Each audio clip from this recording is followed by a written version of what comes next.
guys, what's up? Darcy here at 6 Strings 9 Lives. Just getting over a bit of a summer cold, so I do apologize for not being around as much, but I got a few videos planned here for the next few weeks, so we'll get that fixed up.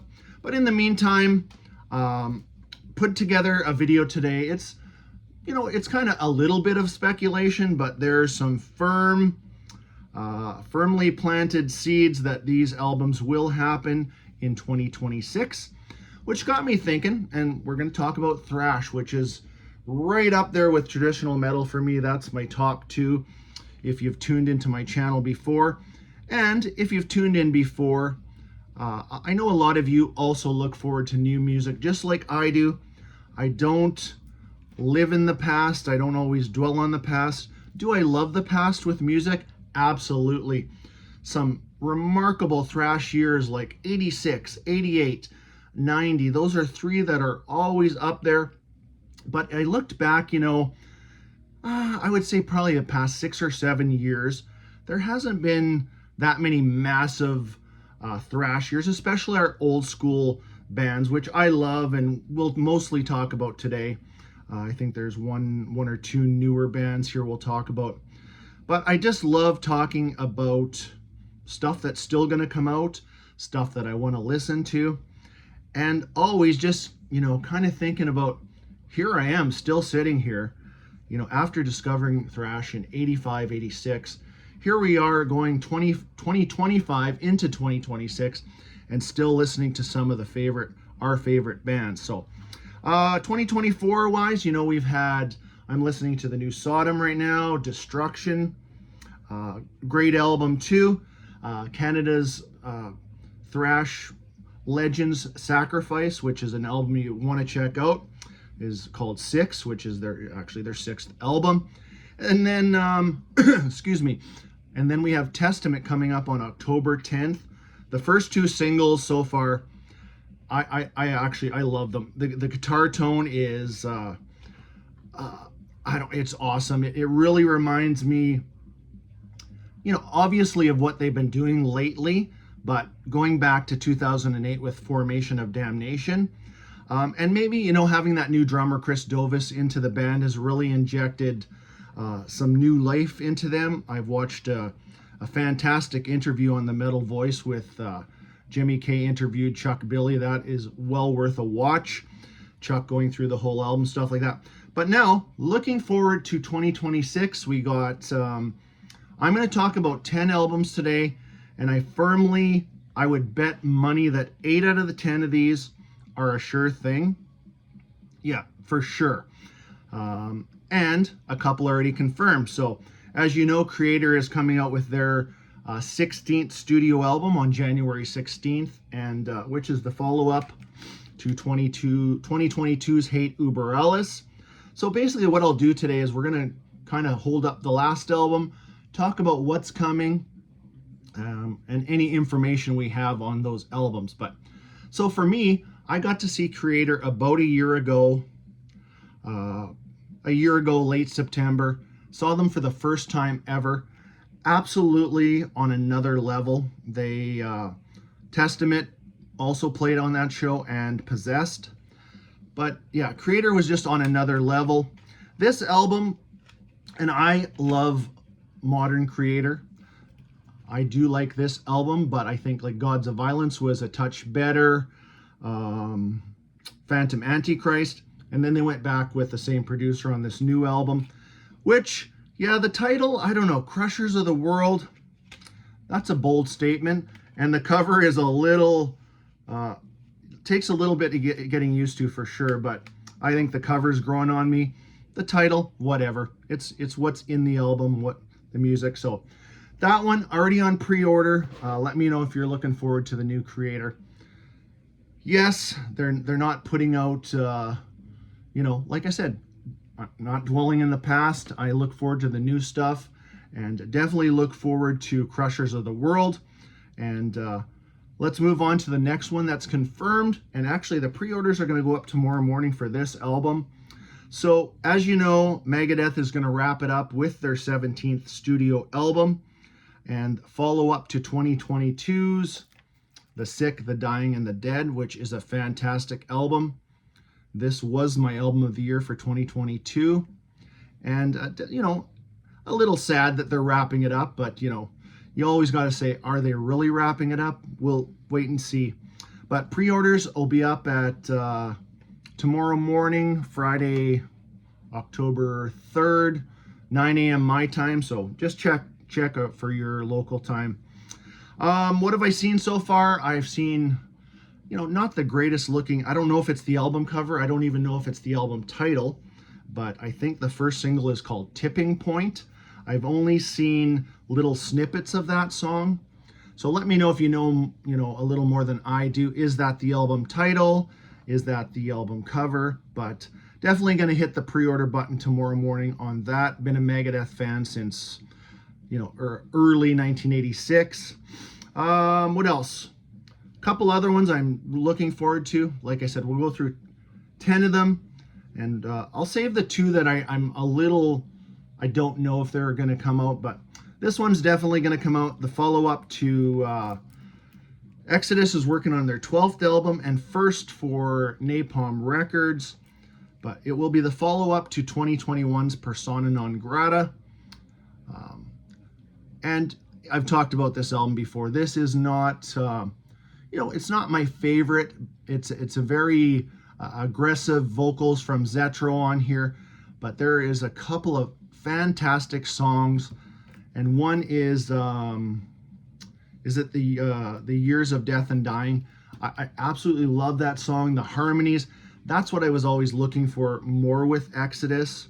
But now, the vocal change. We got Rob Dukes coming back in, which, at first I'm like, fuck, here we go again. But I'm actually looking forward to it, seeing what they can do. As long as they're just not trying to be too heavy for just to be heavy for heavy's sake. I think that's an Armored Saint song. Anyways, I just hope they dial it back a little bit, or at least have some variety, not foot on the gas pedal the whole album. So first on Napalm Records, that will be coming out, I would say, first 6 months of 2026. Guarantee an Exodus album. And on the same topic of Napalm Records, it was just announced the other day that Flotsam and Jetsam have signed a deal, an international deal with Napalm Records. I'm actually really happy for them. They've been doing, since 2016, they kind of, I wouldn't say they reinvented themselves, they reinvigorated themselves with their self-titled The End of Chaos, Blood in the Water, and then 2024's I Am the Weapon. Fantastic album. This is really good. I would still point you to Blood in the Water is a little, I'd say personally, a touch better than this one. But so they're working on their 16th album for Napalm Records, and that'll be for sure a 2026 release. We'll bet money on that one for sure. What else can I tell you? Still plugging away. 16 studio albums. And this is one of the bands that I always talk about where there's bits and pieces where, no, I wouldn't say there's a lot from after album 2 till album, 14. There's a lot in the middle that people skip over. But if you're looking for, some new thrash, new to you thrash, go back and check out a few of those mid-ranged Flotsam albums. Even their kind of more proggy period, Quattro, Drift, fantastic albums. But looking forward to a new one from Flots. That'll be their third in a row with this lineup with their newer bass player. But so Napalm Records is stacking up a few, between Napalm and Raining Phoenix Music and Nuclear Blast. They got a lot of these bands covered. All right, let's don't miss any. We're going to skip on to, no secret here, my favorite thrash band of all time, and that is Overkill. Now they are working, I think they're already demoing some tracks for their 21st studio album. As far as I know, they're still with Nuclear Blast Records, and it will be the follow-up to 2023's Scorched. Overkill, it was like clockwork every 2 years, but these bands are starting to slow down a little bit. I know COVID held them back 1 year because Scorched Wings of War came out in 2019, and then they waited till 2023 to release this. I think this came in second place, right behind another album I'll show you today for 2023 for me. Fantastic album. Like I've said 1,000 times, Overkill always do enough to, variety it up for me. And yeah, and I am biased, but whatever. I don't give a shit. But anyways, Overkill, you can mark your calendar for a new album in 2026, unless something unforeseen happened, which, really makes this one of the biggest thrash years for me in a long time. I mean, I don't think there's been a year that I've had more than, four, albums that, from bands that I listen to. And yeah, a lot of this is all, old school bands that have been around for a while. Some have had, long hiatuses, like the next one. I mean, even Exodus had a 12-year hiatus. Death Angel, which I'll talk about next, had a 14-year hiatus. So yeah, some of their output is a little bit lower. So that brings us to Death Angel. The so they're working on their 10th studio album, which would be the follow-up to 2019's Humanicide. Besides their hiatus, this would be the longest gap. And I would have laid money down that they already would have had an album out too. But as you know, Mark Osengueda has been touring with Kerry King's band and things like that. So obviously a little bit of a disruption with Death Angel. But I think also they're taking a little bit more time to make sure this is a great album that they will release. But this one's a good one too. There are some fantastic tracks on here. My favorite track, where is it? Revelation Song. Absolutely love that one. Brings us to the one we've been waiting for the longest. And if you're talking thrash, you probably already know what I'm going to say. 10 years we've been waiting for this one. Anthrax. I think I've been saying it for the past 3 years. Yeah, there's going to be a new Anthrax. Yeah, there's going to be. As you know, Charlie's been spending a ton of time with Pantera. And financially, I guess I don't blame him. The guy's, had an opportunity to make some good money, filling in for one of his heroes, so I get it. But Anthrax, it's time for a new album. Follow up to 2016's For All Kings. That's that slip cover. I do love the album cover there too. So that, I would say, or what I've read, is they will release a track here in the very near future, and kind of like Kreator, they will, I would say, probably a February, March release. At least I'm fingers crossed on that. For All Kings is a great album. I really enjoy that one. But it is time to see what Anthrax has. Yeah, 10 years. That is a long time. It's not those 3 or 4 year waits. Moving on to, let's go with this one, because this one might be a case of releasing a song later in the year, maybe November, and having a 2026 release, which is the band on my shirt and the only real newer one I'm going to show you. And this is thrash, definitely blackened thrash, and that's Hellripper. So this is 2023's Warlocks, Grim, and Withered Hags. This was my album, or is my album of the year for 2023. Absolutely love Hellripper. James McBain, I think highly of him. He is going to be around for years and years to come. And, at my age now, it's kind of sad to think about that, there's, I could be in the retirement home when his 12th album comes out, or if hopefully I'm around, whatever, you know what I'm saying. But new deal with Century Media. The past 2 releases, his Affair of the Poisons and this one, were released on Peaceville Records, which I thought was a very great label.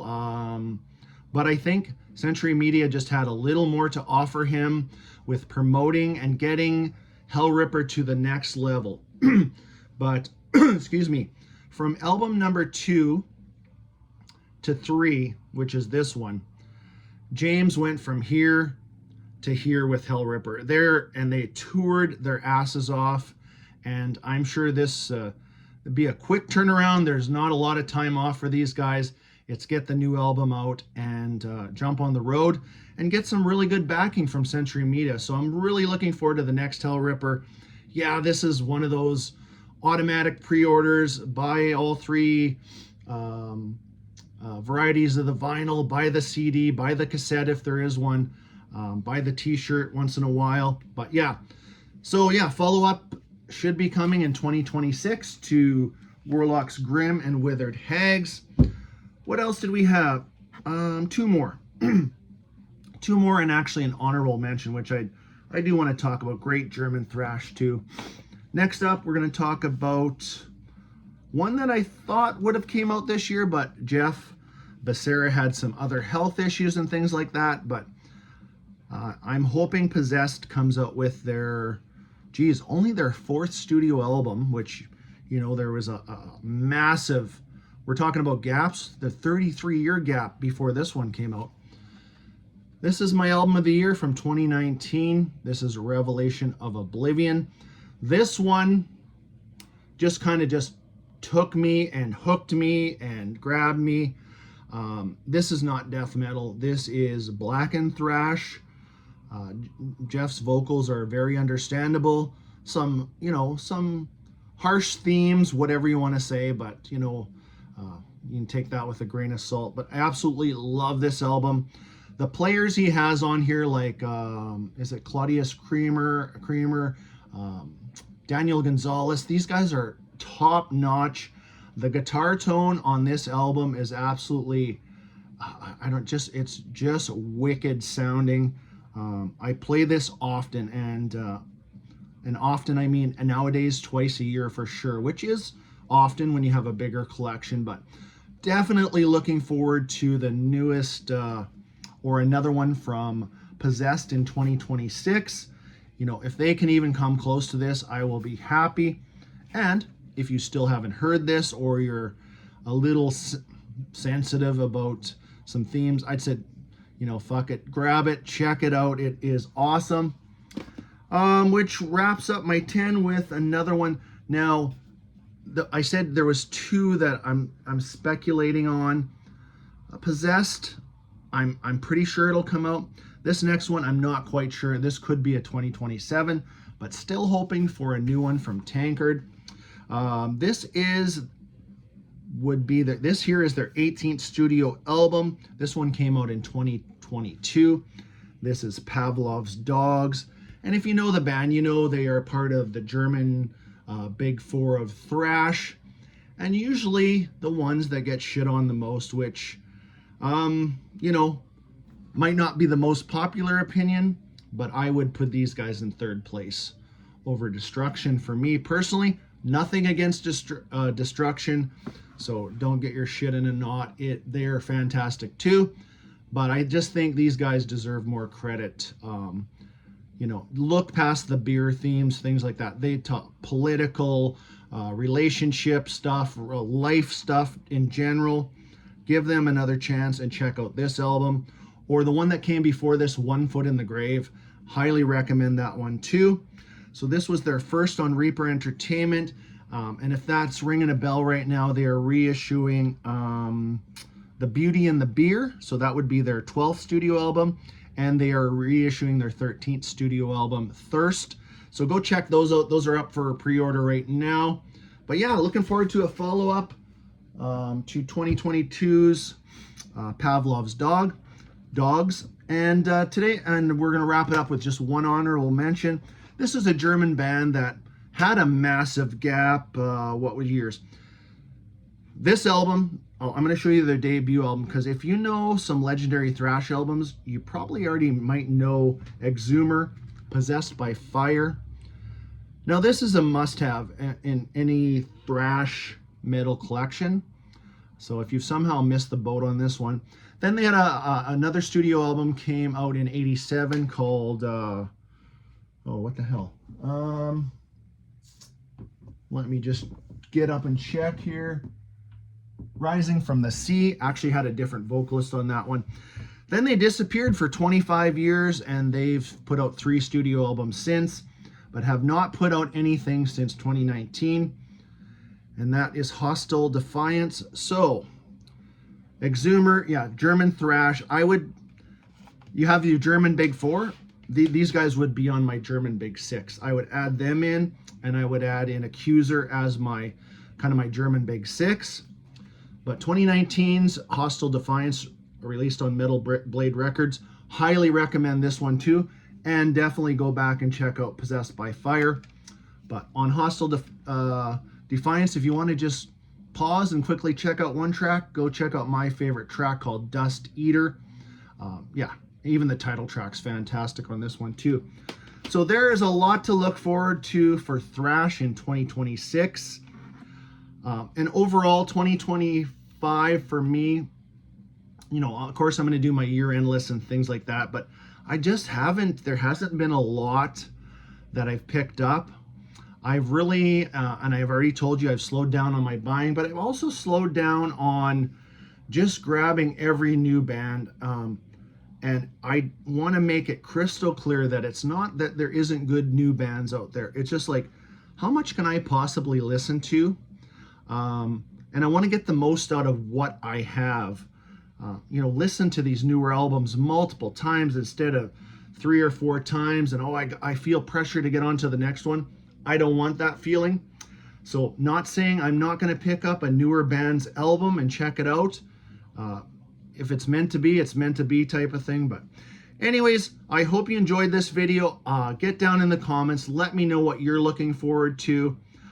You know, are you still living in the past? Are you just still listening to those first 50 thrash albums that you've ever owned? Or are you open-minded, checking out the new stuff? Not saying you got to go out and buy it, but definitely check it out. But hope you enjoy, like I said, hope you enjoyed this one. Until next time, stay heavy.